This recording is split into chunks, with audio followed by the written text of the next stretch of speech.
one of the region's top priorities for the years to come will be job creation. And we have been hearing the same numbers for years. Now it's time to act.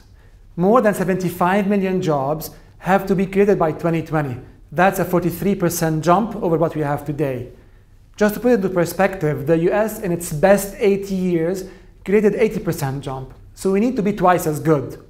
But we have a very powerful asset. We have a very young population, more than half of it is under 25, and it's very entrepreneurial, energetic, and vibrant, and that has proven so in the recent Arab Spring. How can we take this youth and this skill set into creating jobs and into starting companies is going to be our role for the years to come. Couple that with the wealth of the governments in the Gulf countries and with the budget surplus there, then we start seeing a winning formula. However, the role now is how can we put the right channels, how can we activate the ecosystem so that those youth can take advantage of and move forward.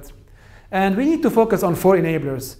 Person enablers, and that's mainly education, and could be qualified on mentorship programs, on education in high school and universities. And then we have the financial enablers, which goes all the way down from microfinance to private equity and angel investment and venture capital. And I think here one of the missing pieces is the missing middle. The angel investment community is still weak, and we need to push more wealthy individuals to start being proactive with entrepreneurs. Then we have the business enablers. Those are qualified by the elements that are hyper-local in a particular geographical area, defined by business incubators, by accelerators, by network associations and others that can give the entrepreneurs this element of serendipity as they interact in their local environment.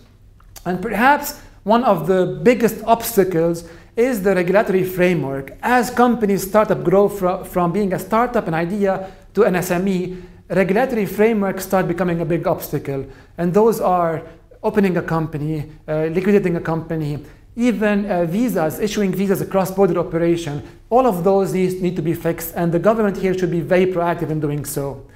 And part of the environment enablers is also how can we push the culture into accepting more failure. And it's not a cultural issue, because cultural issue is really tough to fix. However, here, with the help of education, and specifically the help of media and the press, we can push that. The media should be more proactive in covering innovation rather than covering politics.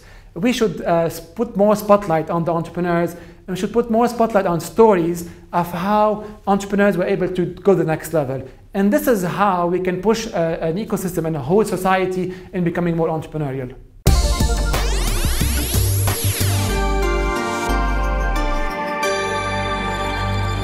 Perhaps the sector that will create jobs the fastest will be the high-tech one. It's really a combination of new technologies, the increased demands from users for applications, but most importantly, it's the low cost of entry for entrepreneurs to come in, create products, create companies, and the next wave of jobs. So if we look at the US, for example, that industry created 4 times jobs more than the national average. So it's really the fastest and cheapest way for job creation.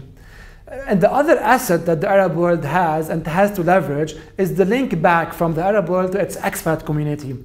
If we look at Taiwan, it is one of those countries, one of those case studies that was able to leverage this link very well. And this is what we need to do in the Arab world. We need to get back that knowledge from the expat community, both as knowledge and ideally also as financial transfer, so that we can encourage and move our next wave of tech entrepreneurs as they're building their startups and creating the new waves of jobs.